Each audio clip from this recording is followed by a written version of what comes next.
Welcome to the Global Health Diplomats, brought to you by a Shot in the Arm podcast with the support of the John Martin Foundation.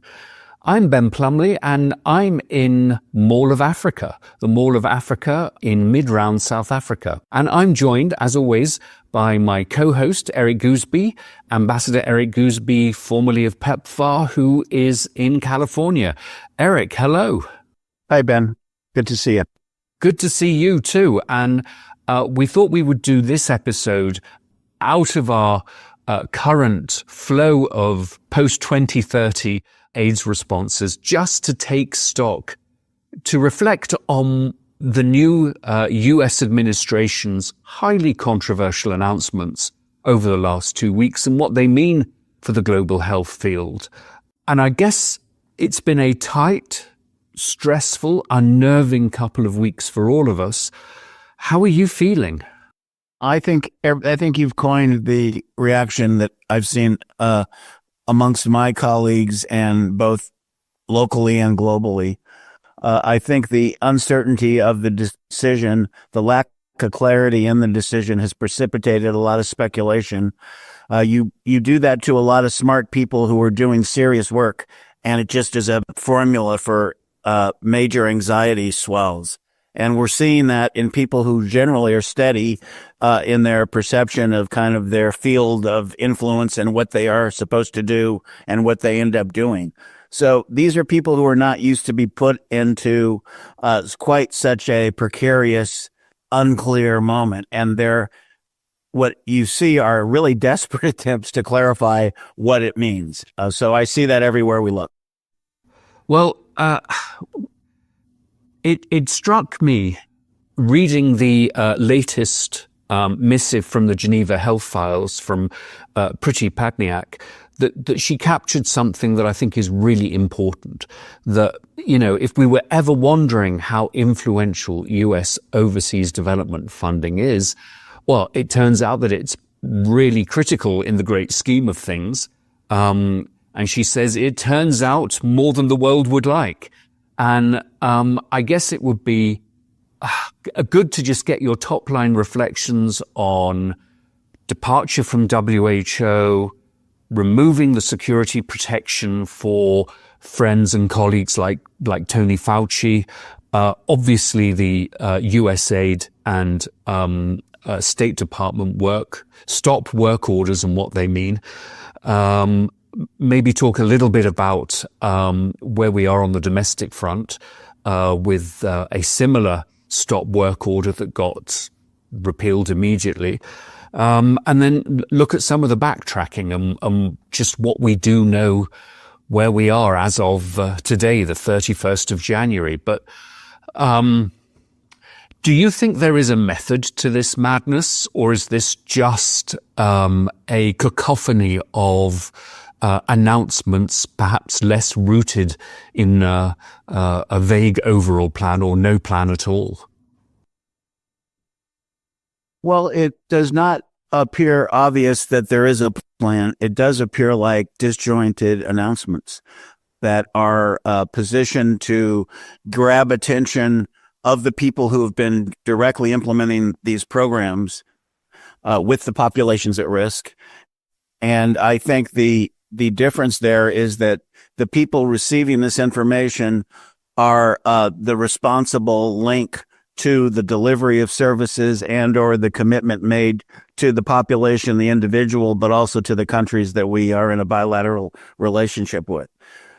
Diplomatic discourse moves very slowly traditionally, and because the implications of moving large motors of resource that especially feed into complicated, complex delivery systems that integrate across systems, you run the risk of dismantling that with what looks like just a funding threat. But believe me, this is a huge funding threat. So it addresses or threatens every element of the cascade, from U.S. federal government to agency within the U.S. government to multinational NGO locally or within the United States going international, and then goes to the ground there. So you've got all these cascades that have a domino potential effect with how they're perceived, but it's only because, Ben, the need that they represent to the delivery system is a critical need. Without that flow of USG resource, the delivery system stops. And that's always been the relationship with PEPFAR, and really many elements of Global Fund operate in the same way. There's an interdependency that is reflected after 23 years, has grown into a true trust. And when you move these elements out of the out of the stable pillar support of the building that you're in, you threaten the integrity of the entire structure. And I think we're seeing people go, well, okay, is this whole structure threatened, or are these elements, can we identify elements that are within it and take them one at a time? Which is a much more traditional approach in a public health problem, to a public health problem. So a all or nothing response has startled the community. I think that that the new Trump administration has an opportunity to see this as a disruptor, which I think we just have to call it like it is. But it did get everybody's attention. Now, with everyone's attention, does the Trump administration have a narrative it wants to introduce that will take us into the new relationship, or the new vision of the more appropriate relationship? But I have to say, Ben, that has not been articulated by the Trump administration. If there is indeed another option or some destination we or they think we need to go to, it has not been articulated enough for those in the global health community to react to, understand, and embrace, or dialogue around it. And that kind of silence is what has kind of thrown people into a lot of filling in the gaps themselves, which is a lot of scare, a lot of fear fills that need. And we get people running down rabbit holes that just add to the overall angst of the system and are not giving a linear movement to the decisions that need to be made. The classic issue that we saw immediately is that it seemed that everything had to stop. So in the case of PEPFAR, not only treatment programs, but testing programs and prevention programs, and people showing up at a clinic to get their 3-month supply of their life-saving medications, being told, sorry, we can't do this. We're not, we understand that the US government is instructing us not to provide these medications. You need to go home. It has really thrown a level of disruption that is so hard to come from. And I have been struck by commentators who've suggested that maybe there is some form of a plan here, which is the throw everything up in the air, throw all the toys out of the sandpit, create an absolute explosion, if you like, and then from the ashes of that, rebuild the things that the administration believes are consistent with its values. And we saw a little bit of that explanation of values from now Secretary Rubio, that it had, that aid had to reflect directly American values. But it goes to the heart, I think, of, and I don't know if this is deliberate or not yet, it's too early to say, but a dismissal of soft power, a dismissal that doing good, not having a transactional relationship with a partner, that whatever good that may have developed and security, let's say, that it could have enshrined for us here at home in the US, that all of that is out the window now. Yeah, Ben, you're reflecting the sentiment that I've seen virtually in every conversation that I've been in since the Trump administration has begun to reveal its agenda. I think that the 23-year investment that PEPFAR Global Fund represent to the global community is something that should be honored and preserved to ensure that the legacy that has been bought, if I could use such a vulgar term, by the American taxpayer with their investments for 23 years is reflected in a sustained, resilient system of care that continues to do the good that it was intended to do, and largely, Ben, has already bought, has already achieved. So it now needs to move into what can we agree with each partner country and understand that together as a partner country and a U.S. government, and define that explicitly and move with creating that where the country is managing, overseeing it, and paying eventually for the services rendered.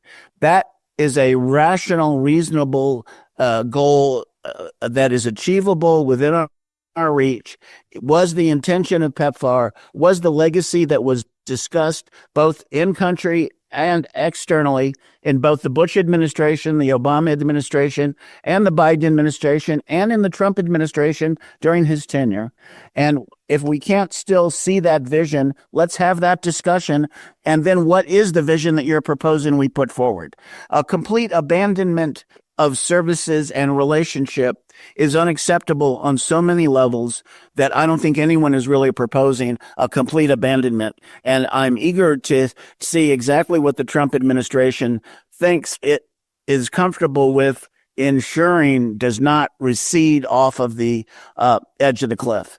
We need to hold a capability in place because after 23 years, the people that have depended and needed these services absolutely deserve that. And we are committed to reflecting that to them, I hope. Now, the dialogue in the Trump administration has not given clarity to that commitment. So we're eager to have the discussion, eager to have it, still open to a vision that is acceptable to the Trump administration and commensurate with their goals, but also does not ignore or abandon the 23-year commitment that the United States has already invested. But that depends, Eric, on the Trump administration wanting to have a conversation. It would be traumatic, but it would be understandable if they were saying, right, we are completely changing the name of the game, and then we will engage you and see how we move to the place that we want to be.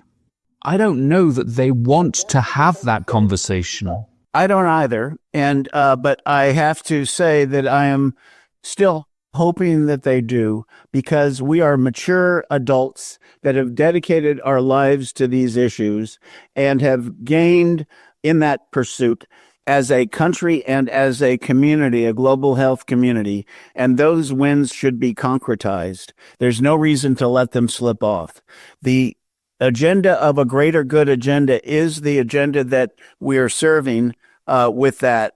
But the role of leadership that the United States played out of necessity in many ways in its response to HIV and then in its orchestration of other responses around TB in both HIV and malaria efforts has been one of the few examples on the planet of a coming together for a issue, a cause that is greater than any given country's burden and extend to any country burdens, but that there is a solution that requires that we all come to the table. As occurred in HIV as it evolved, but has waxed and waned in its commitment, we need to re-engage with that commitment, and it is a greater good discussion. I hope that the Trump administration sees the utility for the United States government in playing that convening role for the global community. It is still a vacuum. There's no other country that can into that leadership role, and the United States should do it because it's do it. And that's the ethics of why they should do it to me, because they can. So, Eric, let's talk then specifically about PEPFAR, about the President's Emergency Plan for AIDS Relief that you coordinated during the Obama administration, and which, of course, was founded in the early 2000s. And the president concerned who founded it was, of course, President George W. Bush. Walk us through what happened. We were part of this overall stop work order. Everything stopped.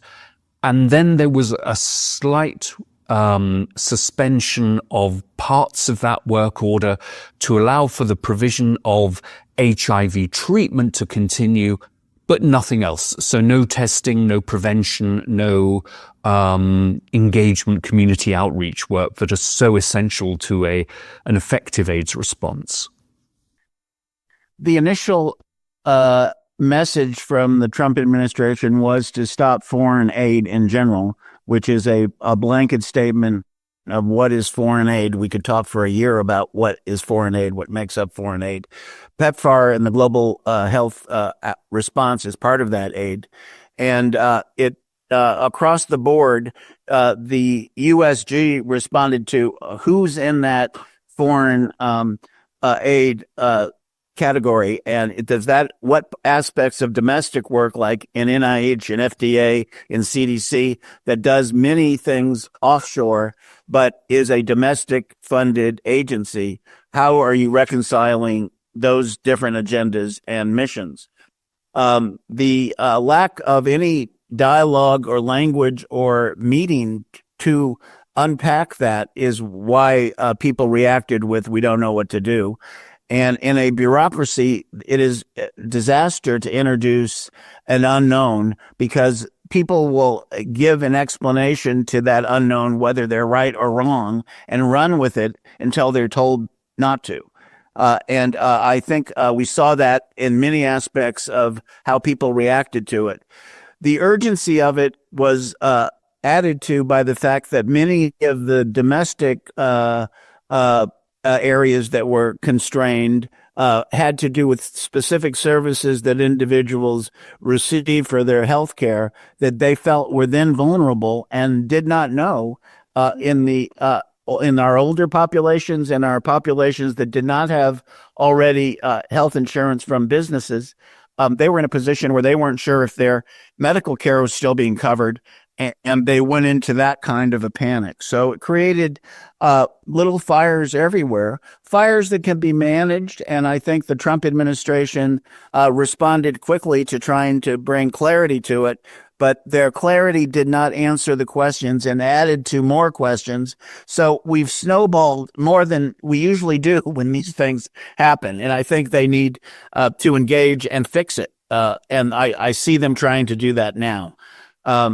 We are still open to a dialogue around the specifics of what their vision is and how we can understand that better, and then see exactly what our partner countries are thinking they want to do in this arrangement. And kind of once the USG decides what their scope of activity is going to be in the change element, then we need to carry that conversation to our partner countries, because they are going to carry forward with the legacy that we've already put up for this 23-year investment. It's our intention that the partner country now carry it across the finish line. But we want to help them do that. We think that's the best vision. What you're describing, Eric, is, I think, a very diplomatic and I think very concrete, pragmatic way of dealing with the uncertainty that we've got at the moment. And I really hope you are right that there is interest in there being a dialogue. And again, maybe I've read too many dystopian novels, but it's for me, I think a really big unanswered question, just how much willingness there is to pull back. Although clearly impact was had in persuading Secretary Rubio to at least allow HIV treatment to continue in PEPFAR. Now, I know I had conversations less with US officials, but particularly with officials in the United Nations and some other donor countries about the ramifications of these announcements. Were you able to have any interactions at all with our elected officials, or is that something at this point you would say, Ben, that's something you might, I couldn't possibly comment on, you might think that, ask me another day? I just have to say, Ben, the candor that you bring into it is appropriate. We are still hopeful that we can find a common narrative that embraces our vision of what we think we've been doing for the last decades in our global health efforts. Many of the individuals who are now moving into the Trump administration have deep experience in that portfolio in their past work in government. And I'm confident that we will be able to have those conversations. They have not occurred yet because I believe the Trump administration is keeping a constraint on their people moving into that dialogue just yet. But I have to hope and continue to keep an expectation out that dialogue will indeed be achieved, because it's our only hope to find and define what that common ground is as we move forward. If not, people are going to become more polarized and move into more adversarial relationships. We're not there yet in my mind. I'm still hoping for a transition that looks like the team leaving, baton passes to the team coming in, but that the team coming in is clear about the vision they want, articulate it well. We need to hear what that vision is and react to it in an honest, intellectual way that brings the science and the compassion of the United States government, which historically has been a big part of this response, to the forefront, and doesn't just ignore it. Can we turn our attentions to the WHO and the decision of the United States to withdraw from the World Health Organization? I imagine it's no surprise that both of us would think that is an utterly stupid idea. It will be detrimental both to global health, but also detrimental to the US's own health security. And I guess I'm struck by the inability of the government to account for whether it will follow what's established in law. They have to give a year's notice. The decision has also to be ratified by Congress. Just what's your reaction to that, and what are you hearing from our colleagues? Where I am with the role WHO must play, and we can talk forever about its ability to play the role it needs to play. They want that as well, and we all, as a global community, need to help them do that. The World Health Organization represents a means through which other countries who do not have demonstrable bilateral programs going, nor multilateral investment to any large degree, can contribute to the burden of disease from HIV, TB, and malaria with the Global Fund. But WHO represents an entire portfolio of disease coverage that we would be able to kind of invest in WHO, but get a bigger bang for the buck. The main coordinating role that WHO plays that is essential is it's a convener, and it calls a standard of care that other countries adopt as their standard of care, or it certainly informs that standard of care. So the level of quality of healthcare rises or falls through a WHO conduit, whether we like it or not. And we need to honor and preserve that kind of relationship, especially between WHO, low-income countries. They've got a long history where WHO calls their standards. And we have used that to to rapidly move new changes, like in TB with the innovations in shortened, more effective treatments with fewer side effects that have just come out. All those standards go through WHO and UN systems. So those countries say, we follow that. And it's a quick way to change a standard globally. And you and I, through the Pangea Global AIDS Foundation, concretely helped the World Health Organization make those treatment standards updated and regularly as soon as possible. So it's sort of deeply personal for us. Absolutely, Ben. And the other part of it is I conceived of and started the HHS, the antiretroviral standards committee that has run really since the early 90s continuously. It now is run out of NIH, and then CDC is playing a bigger role in convening that effort. But it is a wonderful example of multi-country involvement in defining a standard of care for the global community as well as the domestic community that has served for, moving into, 17, 18, 19 years. So really an example like WHO should do, that a bilateral countries effort was able to partner with WHO and amplify the good that brought forward and is still giving. So the thing that makes me mad, and I really don't understand, is that the US has been able to leverage incredible influence inside the World Health Organization. And we will see, as the US now pulls out, how reliant WHO has been on the US.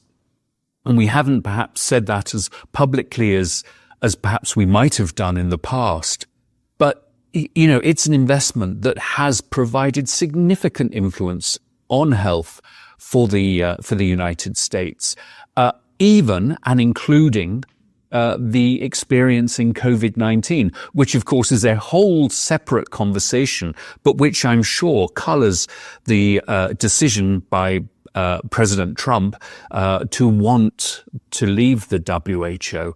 But it really amazes me that such a small investment that garners so much influence can be so easily dismissed.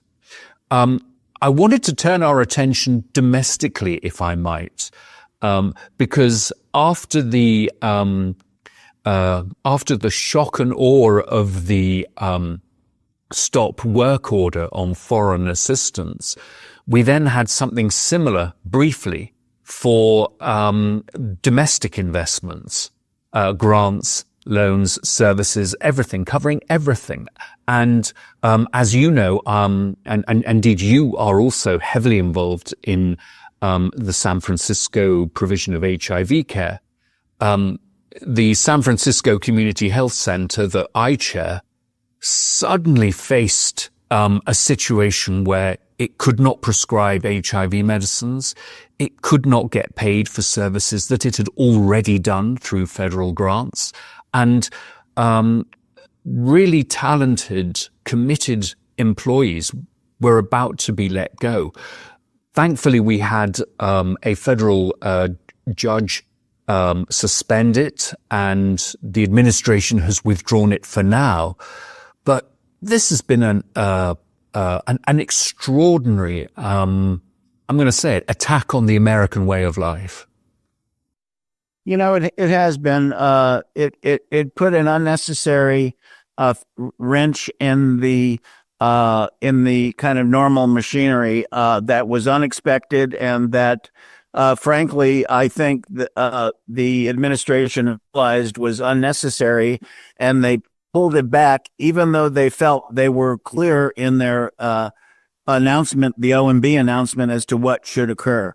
When you read it, and I've read it 3 or 4 times now, just thinking maybe I just really am reading what I want into it. There's just not anything there that would give you guidance on what to do or how to think about it.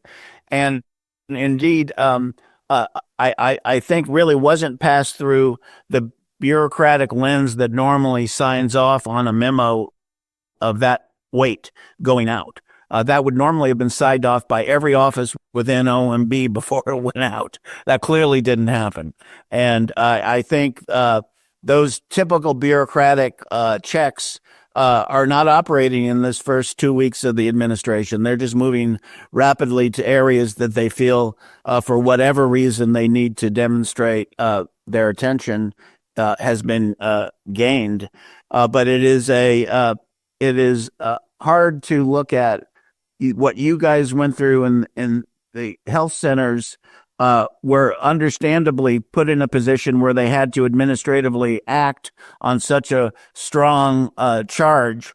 But, it turns out that I believe this will be never mind, we will wait and see exactly how this unfolds. It will not unfold where you lose your ability to pay for people that you've already been awarded the appropriation for last year. This is still working on money that was already let out of the gate. And that money will not change. And the money that is currently coming that has been approved will all be the same. So I think let's just let a couple of weeks roll through the mill here. It will settle down and we will not be without a fight or something to engage around, but it will be clearer. Right now, I think people realize they've made it very unclear or almost impossible to say exactly what we need to do to move forward. They need to own that we need to reboot and re-engage on this. And I think everyone wants to do that. There's no one who's going to fight them on that. The one area where I think they have been very clear, and which, again, I think is something very dear to our hearts, a critical passion of ours, is as it relates to services and rights of trans people. And I often think of the trans community as an essential part. The T is so essential in the LGBT community, vulnerable beyond belief, and and almost the canary in the coal mine. And a friend of mine, Imara Jones, an East Coast trans leader, made a really good connection, I think, in a recent MSNBC. There we are. I shouldn't say MSNBC, but there we are. Interview that she had, and I'll put it in the show notes. But really linking that the attack on transgender rights and identity is a very deliberate and a very calculating opening salvo in a broader attack on rights and services. It very well may be shown that that's true. I think there's every reason to be concerned that there is that agenda. I think the campaign that the Trump team put forward, put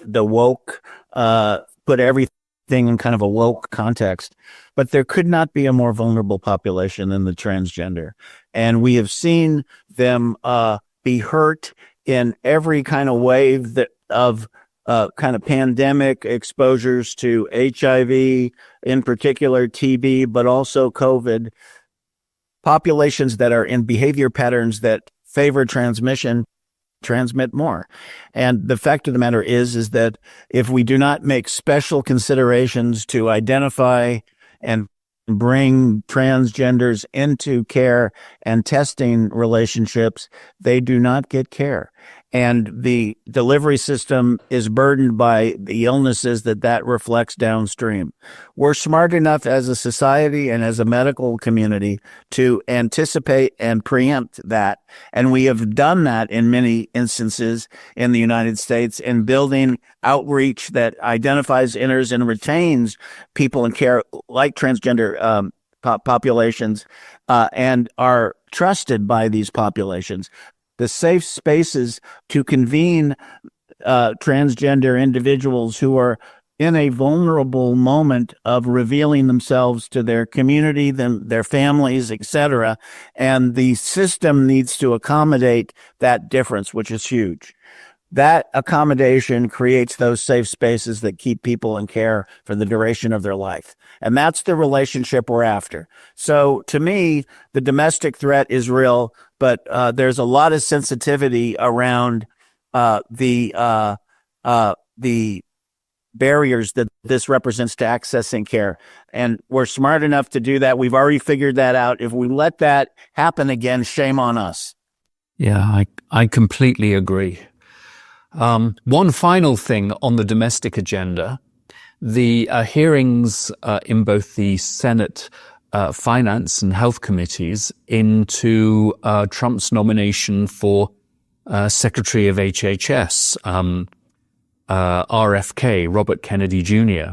And I was tracking these through the magic of internet access on the plane over to South Africa, feeling both a great deal of anxiety at the, I'm going to be honest, flippant responses Mr. Kennedy was giving back to the Senate. But there was something in Senator Bob Cassidy, a Republican, who I think this was in the health hearing, who was I don't know, there was something of the old bipartisanship in his focus on the facts, focus on what we know. What would you do? And his rap on the knuckles of Senator Rand Paul, who inaccurately commented about the importance of providing the HPV vaccine to newborns. What's your sense of it? You know, I think that it is tragic to see the type of questioning that went forward to understand if those individuals were the right individual for the jobs they were presenting themselves for. The HHS discussion was especially frustrating in that we have a remarkably eclectic individual being nominated in his focus, in his range of interests, and in the activities that he has done that have come in and out of medical kind of arenas through his entire life in a way that I think has raised more questions than answered. It couldn't be more controversial in every arena, from HIV to his role and perception of vaccines and their impact on autism. Going back for many years, it's a dialogue and an argument in the medical community that I'm very familiar with and have kind of lived with as I've gone through my career. And it could not have been looked at more rigorously. And we do not see those associations, but he would persist with the association as if the research done that disproved it proved that it did it. And it was that kind of back and forth. So that's hard for a medical system to react to and know what to do with it, other than to place it where it is, as it is, and let it stand on its own. I think that the Kennedy name has given him prominence in ways that he would not have had he not had that. And I don't think we would be thinking of him in so many different arenas. But I think that that in spite of all of that, kind of questioning around what he believes or doesn't believe around the kind of natural history or pathophysiology of a mechanism or a disease or an organism, I can still find a HHS secretary who can come out of that and still be a good convener of the extraordinary agencies that HHS secretary is over. But it is going to make it a challenge, a deep challenge, and I believe we, as a USG government, have not really gone through a Secretary of Health with this kind of a background. So we'll see. But I was really saddened by the lack of clarity in the questioning to unpack whether or not he, in his HHS discussion, but in all of the confirmation hearings, were equipped to do the job. The line of questioning didn't go down are you able to do this, this, and this? You're going to be Secretary of Defense. You're going to be, over the national security agencies. You're going to be over the CIA. Those things have very specific systems that they have to be aware of, ideally. And there was no probing around that. Yeah, I mean, you're talking about Kash Patel for what was it, FBI, and Tulsi Gabbard for the National Intelligence. Security. Yeah, extraordinary. Extraordinary, it really is. But in the context of, But here we in the are. context of health, for me, the most extraordinary thing, and I struggle understanding the complexities of the American healthcare system, but not understanding how Medicare and Medicaid work, that for me had to be disqualifying. It's always, it's hard for me to understand how that could not raise a red flag. And I think will be a struggle to have him in there as, the head of that effort will definitely cause problems. And the reason I say that is the reform needed in the healthcare delivery system in the United States is huge. It is off point. It doesn't serve those most in need. Those most in need aren't retained in care. They are looked to enter and drop out of care. That's the cadence that the system is happiest with, because you use less resources when you come in and out of care. And I hate to say it, but our delivery system is made to favor and the ability to expand your profit margin to the point where it excludes us to people who need services. And that is a point at which I believe HHS secretary, it's his or her biggest issue is the domestic healthcare delivery system, not caring for the patients and people in our country. And that, to me, is just as big an issue as the global health issue for the HHS secretary. And they hardly brought it up in the questioning. So I was blown away with it too, Ben. Yeah. I mean, it does speak perhaps to the loyal opposition that needs to be coalesced around this. But final thoughts, Eric. What do we do in the light of all of these announcements? I'm sensing from you a much greater degree of calmness, of looking at opportunities to work, even giving the benefit of the doubt at this stage. And what advice would you give our friends and colleagues, trying to make sense of this and trying to work out what they can do? Yeah, I feel the frustration in the way you said that, and I share the frustration with it. But I'm old enough to know that if we don't work to create a common platform on which we can have a discussion about what each group wants to do, we will stay in this polarized position, which is the most dysfunctional relationship we could have with the Trump administration moving forward. There are too many lives at stake to allow that to dominate the topography of our discourse. And I have to say that the Trump administration seems committed to keeping a chaotic context. And we need to embrace the fact that a chaotic discussion is not what's needed. We need to still give room for that adults in the room discussion so we can move forward, embracing the elements of their vision that we can, but be honest about the ones that we can't, and have the adult discussion about where do we go forward in light of this. I just think there's too much gain, too much lost with the non-discussion if we go for that. And that, to me, is not an acceptable option, because we'll look at each other and continue to fight in a way that the people who need and depend on the services do not benefit from. And that really remains the bottom line for the USG effort, always was oriented toward that relationship as the bottom line commitment. And we've honored that for 23 years. And now the way we move through this transition is going to really complete whether or not we sustain and get the resilience in that commitment and investment that we've made. So I guess I want to keep the door open because we don't have another choice. Brutally frank, actually.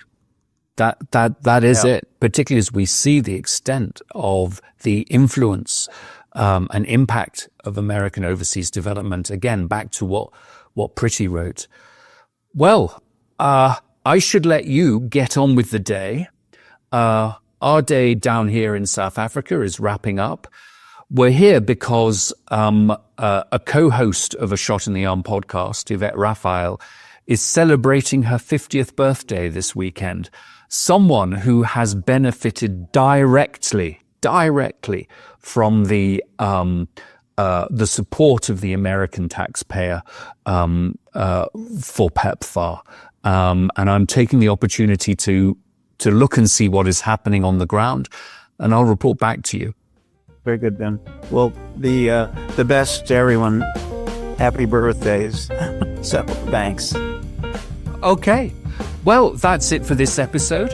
Thank you, Eric. Thank you, Eric Goosby. Thanks also to the other Eric Espera of Newstalk Media, our director and producer. Thanks also to the John Martin Foundation for their support. And of course, a big thanks to you. Don't forget to subscribe wherever you download your podcasts. Please also consider subscribing and liking us on our YouTube channel. Have a great week and a safe week, everyone.